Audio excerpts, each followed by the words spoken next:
Mayong adlaw katawhan sa Dios sa Archdiocese sa Usamis, ingon man usab sa Diocese sa Pagadian. Akong timbaya sa mga mag-uuma ug mga mananagat. Ako pong timbaya sa mga kaparian sa Archdiocese sa Usamis, mga kamadrihan. Ingon usab mga kaparian sa Diocese sa Pagadian o sa mga kamadrihan o mga religious brothers. Ako pong timbaya sa mga maninilhig dina sa kadalanan, mga street sweepers. Akong timbaya sa ato usab nga mga garbage collectors. Ako pong timbaya sa ato nga mga anaa sa slaughterhouses. Hinaut unta nga limpyo og nindot yun o presko gayod ang ato nga mga karne nga atong ihatag o gibaligya ngadto sa katawhan. Nagisgot ko ani tungod kay di man gud maayo nga dautan nga karne ang ibaligya. Muna nga katawhan din na sa slaughterhouses, padayon kamo nga istriktohon gayod aron kita conscious ta sa atong health. Ako pod nga pasalamat sa mga mayores sa tibuok nato nga probinsya sa Misamis Occidental ug sa mga katawhan sa probinsya sa Misamis Occidental. Nindot yun kaayo, muna nga magtinabangay yun ta. O ako di ay nga greetings usab ngadto sa mga anaa silang mga opisina. Karon di ay misugod na di og graduation ang mga private schools, labi na din sa Archdiocesan Commission on Education, ang ACE, itawag og ACE, ang Archdiocesan Commission on Education, ang mga schools under Archdiocesan Commission on Education of the Archdiocese of Usamis, nagsugod na ang graduation. Busa, congratulations sa mga graduates o hinaot, kadtong dili pa mo graduate, sila magtinarong gayod silang pag-eskwela. Usbon ko, karon Abril 2, 2025, adlaw nga Miyerkules. O ako ding greetings in advance, ugma mao ang birthday, April 3, birthday ni Reverend Father Jason Panagiton. Pusa ni ngadto ni Father Jason Panagiton, salamat kaayo sa imong gasa sa kinabuhi nga imo sab nga gipaambit pinagi sa pagka mainiton nga mihalad sa imong kinabuhi alang sa katawhan isip pari sa Archdiocese sa Usamis. O ang atong ebanghelyo karon ning adlaw Miyerkules Petsa 2 atong kutloon sumala sa ebanghelyo ni San Juan. Si Jesus miingon ngadto sa mga Hudiyo, ang akong ang maka nagbuhat hangtod karon ug ako usab nagbuhat. Tungod niini misamot hinuon ang tinguha sa mga kadagkuan sa mga Hudiyo sa pagpatay kaniya. Sanglit dili lamang kay gilapas niya ang balaod sa adlawng ipapahulay, kundili mingon pagyud siya nga ang Dios iyang amahan ug sa ingon niini gipakasama niya ang iyang kaugalingon nga Dios. Busa mitubag si Jesus kanila, sultihan ko kamo, ang anak walay mahimo sa iyang kaugalingon. Nagbuhat lamang siya sa nakita niya nga gibuhat sa iyang amahan. Ang gibuhat sa amahan, gibuhat usab sa anak, kay ang amahan nahigugma sa anak ug nagpakita ngadto sa anak sa tanan nga iyang gibuhat. Ug gipakita pagayod kaniya sa amahan ang mga butang nga labi pang kahibulungan kay niini.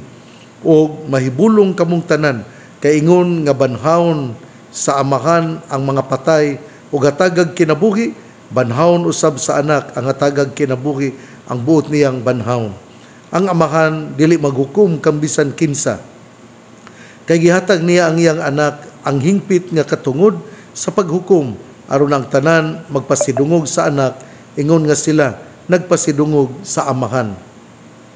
Ug dili magpasidungog sa anak, dili usab magpasidungog sa amahan nga nagpadala kaniya. Sultihan ko kamo, ang mamati sa kong gisulti ug mutuo kaniya nga nagpadala kanako may kinabuhing dayon. Siya dili silutan kay nakalatas naman siya gikan sa kamatayon ngadto sa kinabuhi. sultihan ko kamo, taliabot ang panahon o kini miabot na ngang mga patay makabati sa tingog sa anak sa Dios ug mabuhi ang magpatalinghog niini. Ingon ngang amahan mao ang tinubdan sa kinabuhi, gihimo usab niya ang iyang anak nga tinubdan sa kinabuhi ug ang giyatagan ang anak sa katungod sa pagsilot kay siya mauman ang anak sa tao.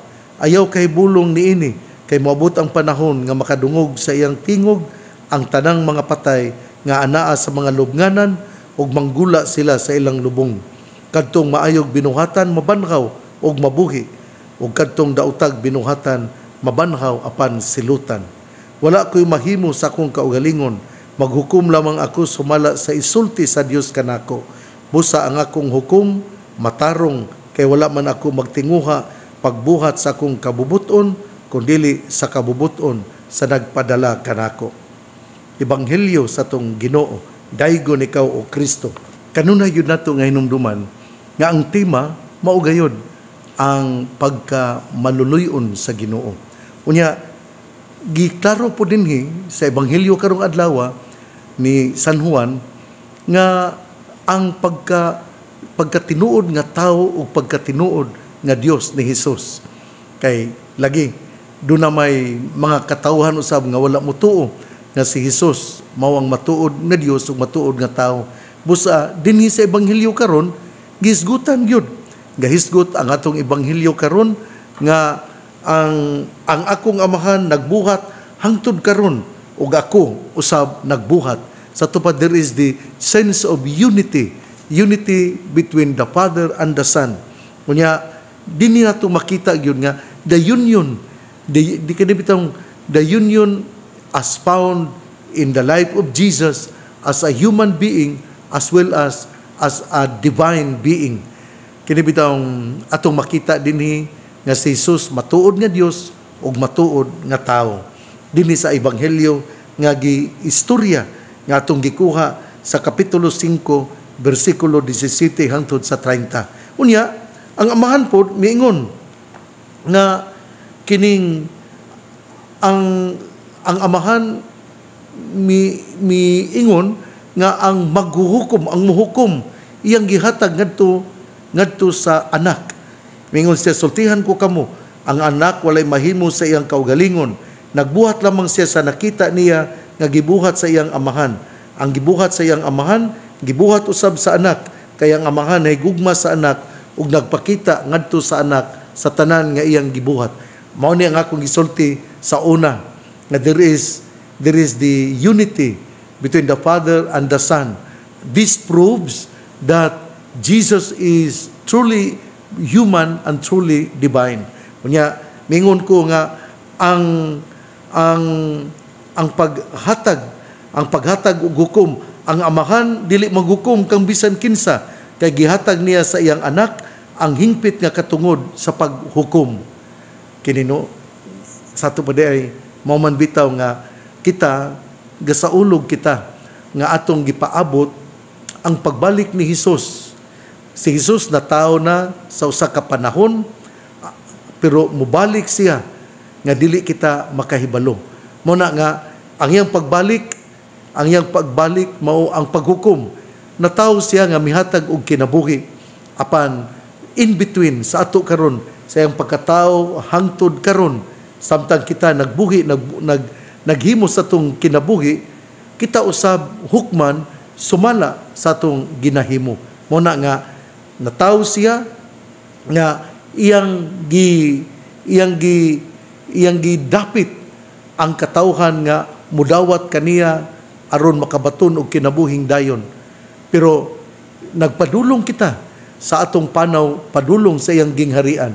Pero ang uban dili man makadawat niini. Mao na nga ang atong Ginoo si Hesus mubalik nining kalibutana aron hukman kita sa atong kinabuhi. Mo na nga dunay pagbalik sa atong Ginoo. Mo na nga the second coming of Jesus. Mao bitaw na nga kining giauhag yun kita nga maghinulsol sa atong mga sala o kita gipahinumduman nga it is only Jesus who will give us eternal life. Ang si Jesus mao ang maghatag sa kinabuhing dayon. O ningon ang atong ebanghelyo dinhi nga ang pagsilot buhaton sa anak nga mao si Jesus. Gipahinumduman gyud ta ha nga ang amahan dili mao ang muhukom, ang anak mao'y muhukom.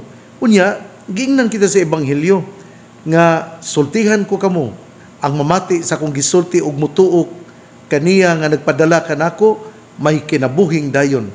Sa to pa di ay kung mutuo ta ni Jesus nga siya mao ang gipadala sa amahan, kita makaangkon og kinabuhing dayon.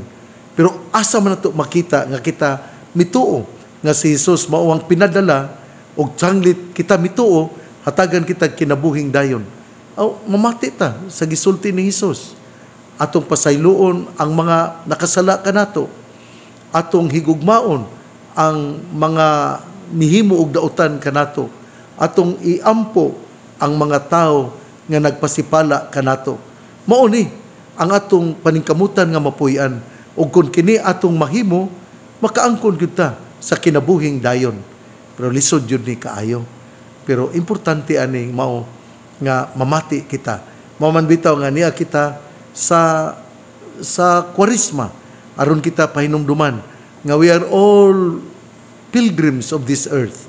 Tungod kay kita nagpanaw, importante kaayo nga atong huptan padayon sa pagpanaw apan huptan ang pagtuo nga si Jesus mao ang matuod nga Dios ug matuod nga tawo ug ang kinabuhing dayon anaa kaniya. Hinawton ta nga mao kini ang atong mahinumduman nining adlaw Miyerkules. Una sa tanan ang unity between the Father and the Son. O giingnan kita nga ang anak walay mahimo sa iyang kaugalingon, nagbuhat lamang siya sa nakita niya nga gibuhat sa iyang amahan. Ang gibuhat sa amahan, gibuhat usab sa anak. Unya giklaro usab nga ang paghukom dili buhaton, dili ang amahan mo dili ang muhukom kundi ang anak. Ang hingpit nga katungod sa paghukom anaa sa anak. Mao nga ang anak kinahanglan gayud nga atong tuuhan gani niingon man nga kinahanglan kung gusto kita nga makabaton sa kinabuhing dayon atong dawaton nga si Jesus mao nga dawaton nga puno sa pagtuo nga si Jesus mao ang manluluwas. Kunya gisgutan usab gisulgyunlan usab kita nga ang kinabuhing dayon anaa gayud sa pagdawat nato sa anak. Mao nga hinawton ta nga ato kining mahinumduman sa atong pagpamalandong nining adlaw Miyerkules, Abril 2. O ginaot nga kita mahinumdum nga ang Dios tuburan sa gugmag kaluoy o ginaot unta nga kini mo'y mudala ka nato nga punon ang atong pagtuo o kita mo ila nga si Jesus maayo ug maluluyon. Igsuon ang mayong balita nga maong pulong ni Jesus ang iyang pamation, pamalandungan ug paningkamutan nga mapuy-an. Bulan ang tawo nga namati sa pulong sa Ginoo sama si sa kahoy nga gitanom daplin sa usa ka sapa kansang dahon dili gayud malaya. Tempo sa timbunga siya mamunga. Igsuon ugma na usab sa laktod nga pagkasulti. Ang atong ebanghelyo karon nag-auhag kanato nga atong ihatag ang atong pagtuo ngadto kang Hesus kay siya mao ang matuod nga Dios ug matuod nga tawo. Nga si Jesus maluluyon, nga si Jesus andam nga mupasaylo kanato. Hinaot nga mao kini ang dugukan sa atong paglawig padulong sa gingharian sa langit.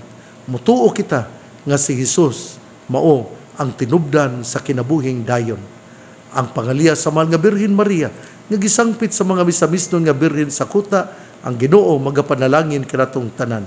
Sa ngalan samahan sa Anak ug sa Espiritu Santo. Amen.